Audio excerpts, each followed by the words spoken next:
Hi అండి, అందరికీ నమస్తే. మీరు కనుక మన ఛానల్ని ఫస్ట్ టైం చూస్తున్నట్లయితే కనుక మన ఛానల్ సబ్స్క్రైబ్ చేసుకోండి. అంతేకాదు పక్కన ఉన్న బెల్ ఐకాన్ కూడా యాక్టివేట్ చేసుకోండి. ఫ్రెండ్స్, ఏపీలో అమ్మఒడి అంటే తల్లికి వందనం 15,000 రూపాయలు ఒక్కొక్కరి ఖాతాలో వేసేది అప్పటి నుంచే. దానికి సంబంధించిన పూర్తి వివరాలు నేను చెప్తానండి. ఇప్పుడే మనకు ఒక అప్డేట్ అయితే తెలిసింది.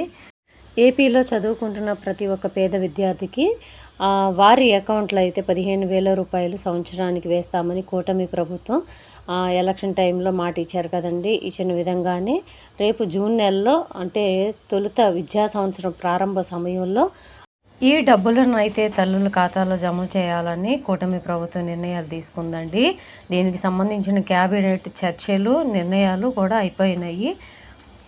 రేపు రాబోయే జూన్ నెలలోనే ఈ విద్యా సంవత్సరం మళ్ళీ ప్రారంభం అవుతుంది కదండి, సెలవుల అనంతరం కూడా.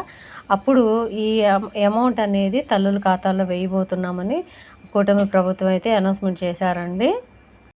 ప్రతి ఒక్క విద్యార్థికి అంటే కుటుంబంలో ఎంతమంది విద్యార్థులు చదువుకుంటున్నా వారి పేరు మీద 15,000 రూపాయలు జమ చేస్తామని కూటమి ప్రభుత్వం ఆల్రెడీ చెప్పారు. కేబినెట్ నిర్ణయాలు కూడా తీసుకున్నాము. రేపు జూన్ నెల నుంచి అమౌంట్ అనేది వేయబోతున్నామని చెప్పేసి గత ప్రభుత్వంలో వైఎస్ జగన్మోహన్ రెడ్డి గారు ప్రవేశపెట్టిన ఈ అమ్మఒడి ప్రోగ్రాము, ఈ అమ్మఒడి స్కీమ్ అనేది ఏపీలో ఇప్పటికీ కూడా కొనసాగిస్తాము. తల్లికి వందనం ఈ సంవత్సరం ఇవ్వలేకపోయినా వచ్చే జూన్ నెలకల్లా ఈ అమ్మఒడి డబ్బులు అయితే తల్లుల ఖాతాలో జమ చేస్తామని చెప్పేసి ఆల్రెడీ కూటమి ప్రభుత్వం అయితే చెప్పారండి.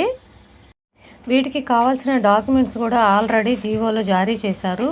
ఆధార్ కార్డు విద్యార్థికి కంపల్సరీగా ఉండాలి, అందులోనూ రేషన్ కార్డు కలిగి ఉండాలి, 75% హాజరు ఉండాలండి కంపల్సరీగా. ఈ రూల్స్ అయితే పెట్టారండి. సో వచ్చే జూన్ నెల నాటికి ఈ తల్లుల ఖాతాల్లో అయితే ఈ డబ్బులు అనేది జమ చేస్తారంట. సో మనకు తెలిసిన ఇన్ఫర్మేషన్ ఇదండి అమ్మఒడి గురించి, అంటే తల్లికి వందనం గురించి. ఈ ఇన్ఫర్మేషన్ కనుక మీకు నచ్చినట్లయితే మీ ఫ్రెండ్స్లో, ఫ్యామిలీ మెంబర్స్లో అందరికీ షేర్ చేయండి. వీడియో నచ్చితే కనుక ఒక చిన్న లైక్ ఇచ్చి సపోర్ట్ చేయండి. Thank you.